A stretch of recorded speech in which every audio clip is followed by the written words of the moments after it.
angels waging war in the unseen realm.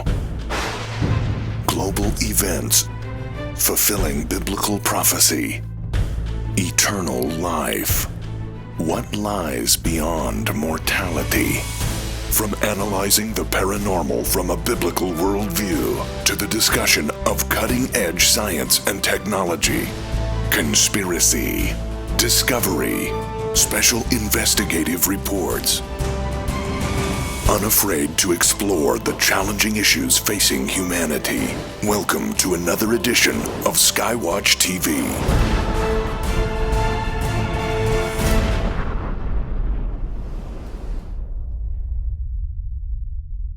It's not really a conspiracy theory if they actually are trying to get us. Welcome to SkyWatch TV. I'm Derek Gilbert. Our guests are unveiling a code locked in the Bible prophecy to be particular, about the rise of an end times government, a one world government, and the secret societies behind it. This should be a fascinating discussion. Our guests bring some pretty high qualifications to the table. A Fox News History Channel commentator, veteran broadcaster, and professor of eschatology, Paul McGuire. Paul, welcome. Derek, good to see you again. And a Pulitzer Prize nominated investigative journalist and the executive editor of Charisma magazine, Troy Anderson. Troy, I'll wave to you from across the table here. Yeah, very good to meet you. Welcome. The book we're discussing, due for release in early October, The Babylon Code. And the name Babylon always evokes, to anyone who's familiar with the Bible at all, and even those who aren't really, a certain mental image of something mysterious, something evil, and the Bible has something to say about Mystery Babylon. Paul, the Babylon Code. What is the code and what is it telling us? Well, as Troy and I wrote in the Babylon Code, and as you just referenced, for many people, they don't realize that the Tower of Babel, or Babel, which translated means the gate of the gods, the Tower of Babylon was a technological stargate, an interdimensional portal. And I know that's a big mouthful, but it really was technology. Mm-hmm. And God knew about it, and he was trying to warn us about what would happen in our time period by referencing Babylon. So what happened in Babylon, Mystery Babylon, is the architecture of the first global government, global religious system, and global economic system. Now, how does this relate to ancient Babylon, Troy? I mean, we know a little bit about the history of Mesopotamia through the records that they left behind. I think a modern secular or skeptical view would look at the Tower of Babel as just sort of a fairy tale about man trying to get too big for his britches. What was it about the rulership or the belief systems of Babylon that presents a danger to us today? Yeah, what we found in our research is that there's this sort of a prophetic mystery embedded in the Bible. It begins in Genesis with the story that you heard probably in Sunday school, the Tower of Babel, Nimrod. Mm-hmm. And what you didn't really learn is that this was the first attempt to create a worldwide government, economic system, religious system. And apparently, Babylon was far more advanced than what we, have previously, known. I interviewed Hugh Ross, who runs Reasons to Believe, and mm-hmm. he did some research into this and believes that Babylon could have existed, or ancient Babylon could have existed anywhere from 10 to 40,000 years ago. It could have been a pretty advanced mm-hmm. Culture. And then Babylon plays a prominent role in the books of the prophets, and then reemerges in Revelation as Mystery Babylon and Babylon the Great. And so this is you start with Genesis with the Tower of Babel, first attempt, Nimrod, sort of archetype for the Antichrist, and then reemerges as this Mystery Babylon, this mysterious system that the Apostle John talks about in Revelation. Now, I'm just sensing here, and from what I read in the Bible, that perhaps during the time of Nimrod, there really wasn't much of a separation between church and state. What was it about the belief system by Babylon that the Hebrew prophets and apostles later found so offensive? Well, you raise an excellent point, and that is that the whole Mystery Babylon system, there was no separation of church and state. It was a system ruled by an elite in a hierarchy, and we believe through our research that elite most likely had, let's call it interdimensional DNA, beginning with Nimrod. So this elite group you could call it the scientific elite, the scientific dictatorship today. They ruled society. But how did they get away with ruling society? They had to convince the masses that they were God kings. And that's what Plato referred to when he talked about Atlantis. It was ruled by 10 God kings. And then they created an economic system. But in order to enforce the economic system and the political system, they needed this religion. And so the whole religious system of Babylon is what we call the Pharaoh God kings. Mm-hmm. It's a system that's passed on to today. And it went through Egypt, where you had the Pharaoh that you worshipped, and the people were slaves. A lot of people don't understand that in the world today, they are essentially slaves, and we are living in a feudal state, but this elite hides behind like a mystical supernatural power. Now, again, looking at this from a 21st century perspective, which even those of us who are believers have a tendency to make the mistake of reading the Bible through 21st century eyes, not really understanding the worldview of the men of 3,500 years ago who actually had God used to record his words. What parallels are there between life then and life now? And of course, we're talking about Nimrod. That predates Moses by thousands, at least 1,000 years, perhaps even more. Again, from 21st century perspective, we're looking back on a primitive society trying to build a tall tower because they were so foolish they thought it would actually reach up into heaven. What were they doing really? And again, what's the parallel between that and today, Troy? Yeah, the parallel is this was like the first, organized rebellion against God. God had told them to, be fruitful, multiply, and scatter throughout the world. And so, but instead they chose to rebel against God and gather in Shinar, mm-hmm. modern day Iraq, presumably, mm-hmm. and build this tower. And so what has happened is, just like many things in the Bible, it sort of comes full circle. And so today we see a similar effort, and there's all kinds of imagery from ancient Babylon. Like if you look at the European Parliament building, there's all kinds of mm-hmm. Babylon imagery from that. And then we also have the opening of the Beijing Olympics in 2008. Had a very Tower of Babel or step pyramid type, and I forget if it was the opening ceremony or the closing ceremony as they were getting ready to hand the baton to London, but there was something that looked very much like a ziggurat. And then also, I think in the last Olympics, if I remember correctly, that they played the song Nimrod. So right. It always sort of pops up, and so what our research uncovered is that this system, this ancient rebellion against God, the spirit of Babylon, is coming back today in the form of globalism. There's this push for a one world, for a global government or global governance and a cashless society and an economic system and sort of this emerging new age religion or some kind of religious system. So if you just read any of the news today, you see this whole system sort of coming about, mm-hmm. and it all has these roots in ancient Babylon. Well, let's talk about that. This new age philosophy that seems rooted in this ancient Babylonian culture. What is it at its very heart? I mean, if we boil it down to its very essence, what is the root of this spirit? Well, that's an excellent question, and we believe what we've uncovered through our research, and more importantly, what we believe the scriptures say, the root of this. In the Garden of Eden, you had mankind, Adam and Eve in paradise, and they were seduced by the words of the serpent, who was Lucifer, you shall be as gods. So the root of this Babylonian system, this is what Nimrod was about. This is why God judged the Tower of Babel. That tower was designed to put them up into the stars, to ascend into the heavens like God. So at its essence, we're seeing the reemergence of a global rebellion from God, but the very heart of it is Luciferian in nature. That's why when we talk about, as we do in the book, secret societies, which actually do exist, and we provide documentation, the Illuminati, but at its essence, the Illuminati is the worship of Lucifer, mm-hmm. the illumined ones. So this is an reorganization of planet Earth under the governance of Lucifer in the final rebellion against God and his kingdom. The worship of Lucifer. Now, again, if assuming that the timeline is correct, and I believe that it is, that Nimrod predated Moses by a considerable period of time. How would they have identified this entity that we identify today as Lucifer, or was it the Hebrew in Isaiah, Halel ben Shakar? How would they have identified him then? I mean, we know a little bit about the pantheon of ancient Sumer with their gods, Enlil and Enki, and et cetera, et cetera. How did they know him, and how did that worship manifest in ancient Shinar?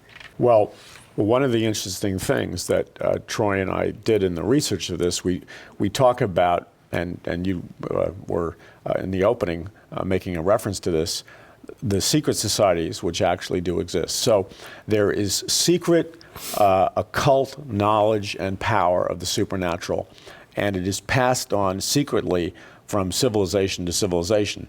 So even when you go back before the flood, or you go back to the archaeological remnants of the pyramids and other superstructures that existed before the flood, they all have a commonality. And the commonality is this very dark sacrificing of human babies, chopping off people's heads.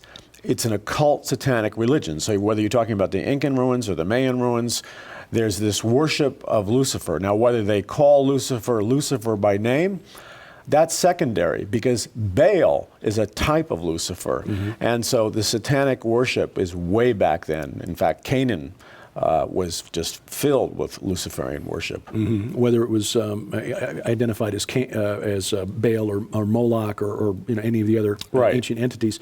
There have been plenty of books written about prophecy, Bible prophecy. This is a topic that has engaged and infuriated Christians for 2,000 years. The fastest way to get a group of friendly Christians to start fighting is say pre, mid, or post, and let them go at it.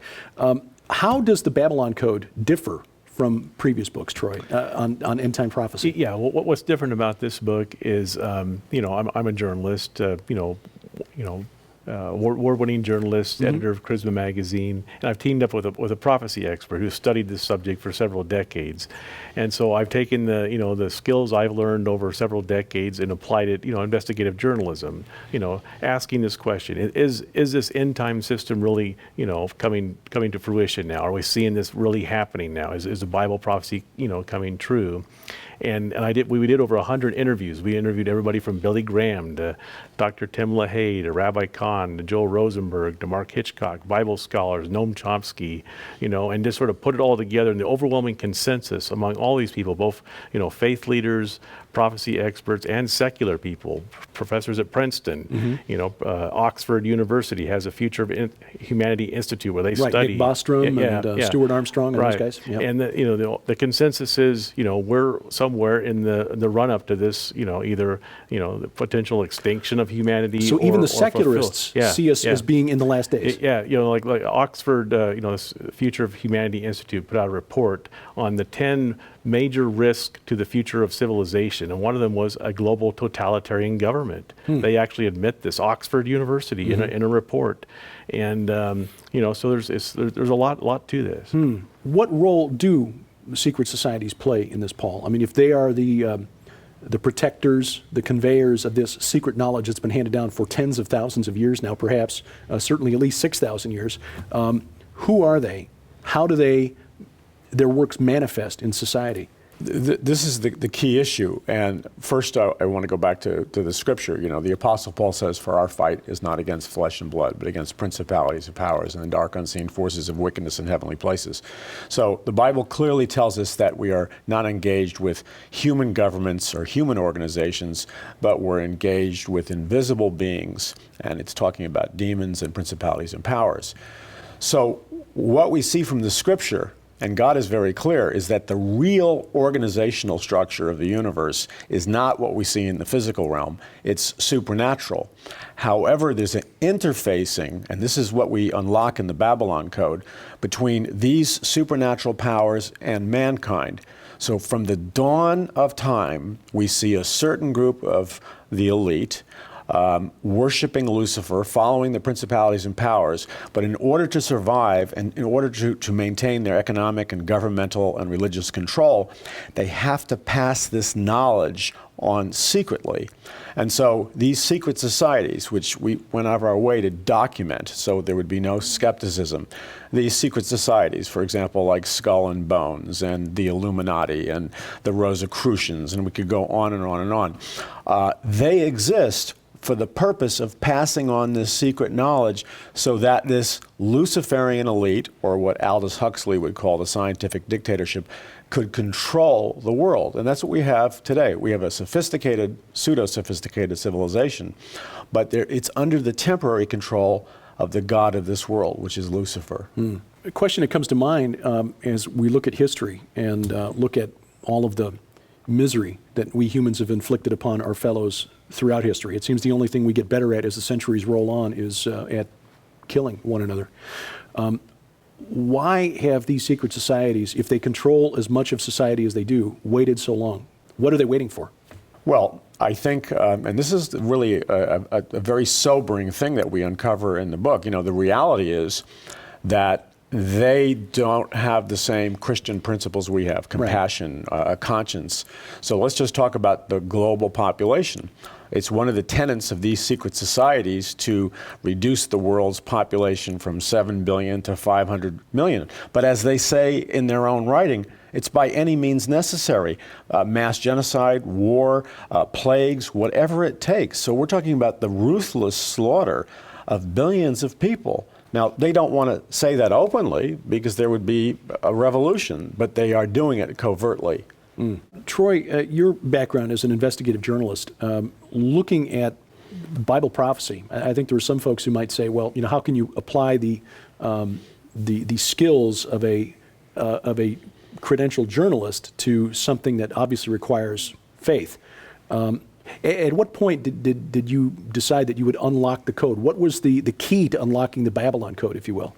Interestingly enough, the youth pastor that led me to the Lord when I was young had trained under Hal Lindsey, and so he had, told me about the late great planet Earth. So when I was young, I'd read this book, so I had sort of an early interest.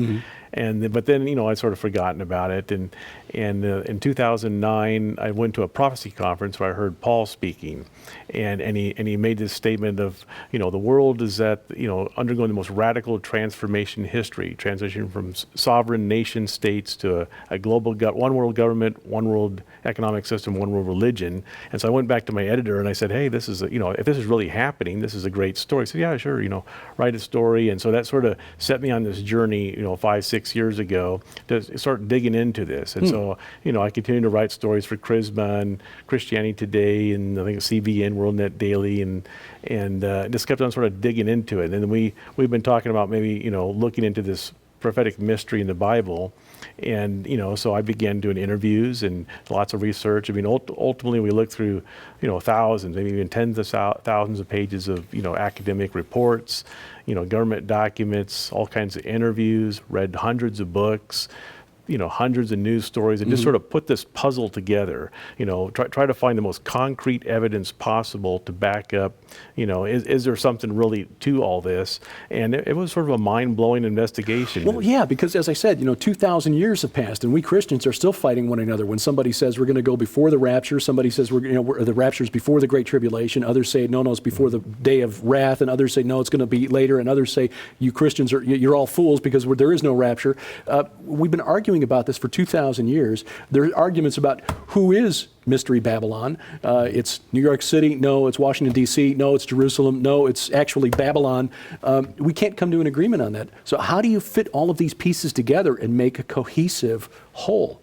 What we did in this regard is, we don't, state a position on the rapture. That's very controversial, and only God knows. To be fair, much of this is subject to interpretation. As far as Mystery Babylon, yes, there's many different theories. Could it be America? Is it New York City? Is it Europe? Is it the European Union? Right, Rome. Is it Rome? Could it be the rebuilt city of Babylon? And Saddam Hussein was actually in the process of rebuilding Babylon. Right, there were many Iraq. who thought that was the case when he was in power. Or could it be the original boundaries of the Babylonian Empire, which would encompass much of the Middle East. And so Right. there's many different theories, but the conclusion we came from our research is that it's more of a system, more of a global governance, global economic system that emerges in the end times. And whether how close we are to this, it would seem that we're close, but of course, nobody knows for sure except for God. Paul, you've been a long time observer and commentator on geopolitics. And I've said before that I listened to your radio program, your daily radio program, syndicated radio program, when I was still working in sales back in St. Louis 10, 12 years ago. It was a lot better than the afternoon drive show on the other stations in town. Based on what you've seen over these last dozen years or so, we're living in a time now where the Pope is openly proclaiming that capitalism should be is an unfair system, and we need to change our lifestyle in order to prevent the planet from overheating. And he's being advised by somebody who openly espouses the idea that we need to get rid of 6 billion people on the earth. The Pope, how have things changed during your career as a broadcaster and a commentator on geopolitics? I mean, are we getting close, and how close are we to this one world government system? We believe, after our research and if you just observe current events, that we're in a period of unprecedented acceleration and unprecedented convergence of geopolitical, economic, social events. Every sector you looked at, whether it's societal institutions, whether it's the institution of marriage, or whether it's the sanctity of life and abortion, or moral behavior, or the head of the International Monetary Fund, where they have Babylonian symbols on their buildings. You hear the head of the IMF talking about a global reboot of the international financial system. You have this hyper immorality. You have the rise of transhumanism, which began in ancient Babylon, and the coming singularity. All of these are explosive events, and they're hurtling towards a conclusion, a climax. As Troy said, only God knows the outcome, but we are in hyperspeed. It's like we are, with Star Trek, I forgot the term, warp drive, warp speed. Yeah, right. The human race is in warp drive, and our hope with the Babylon Code is that we open people's eyes, because a lot of people don't realize that we have now entered warp drive. And for those of us that know prophecy, when you enter warp drive, things are going to change radically. Yeah, look up, for your redemption draweth nigh. Amen. There are a lot of aspects of Bible prophecy as we get close to the end times, the Great Tribulation, that are rather frightening. There's a good friend of mine back in Illinois who's concerned. He's a father and a grandfather, young grandchildren, loves them dearly, and is fascinated by prophecy, but he's really concerned by what he reads, because he understands that there's coming a day when there will be an Antichrist leading a one world government, and it's not going to be pleasant. Especially if Christians are still here when the Antichrist makes his arrival on the world stage, because he's going to begin cutting off heads. He doesn't want his grandchildren living in that kind of world. What message of hope in the Babylon Code? Well, we put a tremendous amount of emphasis on the message of hope. And the thing that I would like to share with your audience is, God chose you for such a time as this, and he chose you to be alive now. And when God says in his word, "For God has not given us a spirit of fear, but power, love, and a sound mind," those are not just cute words. When we live in a real supernatural relationship with Jesus Christ, and the peace of the Holy Spirit fills our hearts and minds, God has promised to protect, preserve, and provide for his people no matter what. So Troy and I are not spreading a message of doom and gloom. We believe there can be revival. We believe a soul harvest. We believe America can be changed. Perhaps a third great awakening. That's up to the Lord. But Jesus said, "Occupy until I come." Not head for the hills and hide until I come. Occupy until I come. And thank God he's given us the power to do that. So Troy and I, without sounding glib, we're excited. We have supernatural joy despite the problems. One of the interviews I did was with Billy Graham here a couple years ago, and he said that he believes that signs of the end of the age are converging now for the first time since Jesus made those predictions. And then, I did that interview with him shortly after he released an open letter to America in 2012. And he compared America to Nineveh. And he said that, God sent the prophet Jonah to Nineveh to warn them that judgment was coming. And they heeded the warning. They woke up and they repented of their sins and they turned back to God. And then Nineveh was spared. And of course, the story of Jonah and the whale and all that. But, the message is that Billy Graham said, I believe the same thing can happen again in America. If you look back in history, in America's darkest hours, that's when people sort of wake up and we pull ourselves up by our bootstraps and we go back to church, we turn back to God. And that we believe there's initial signs of this happening now. People are starting to wake up and come to the reality that, things we're in trouble. The whole world's in trouble.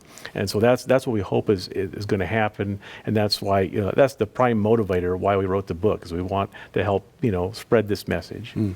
Troy, I'm kind of curious because, I've heard Paul speak and I've talked with him a number of times. You were kind of jolted a bit, I presume, by what you heard when you heard Paul speaking on prophecy.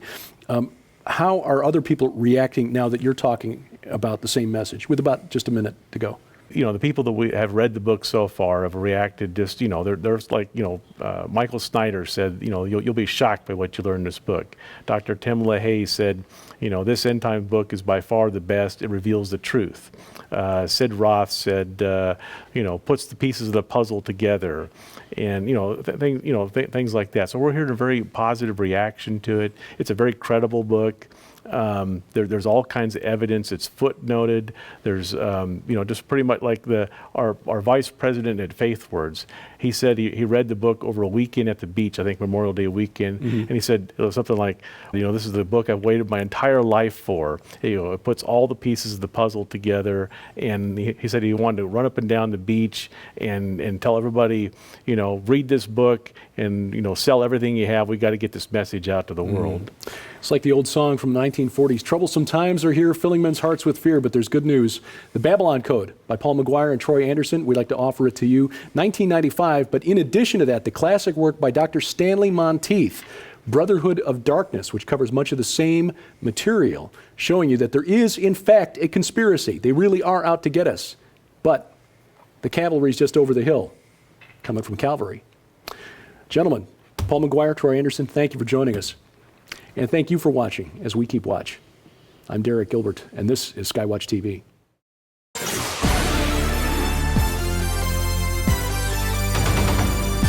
The supernatural realm is real, and we humans are naturally curious about it. That's why there are so many television reality shows featuring ghost hunters and alien chasers and mediums and psychics. Now, by and large, the Christian church avoids these controversial topics, even though we have the authoritative book on the subject. That's our mission at SkyWatch TV, is to address issues of the paranormal and the supernatural from a Christian, a biblical perspective. But we depend on your support to do it. To find out how you can support SkyWatch TV prayerfully and financially, please log on to our website, skywatchtv.com.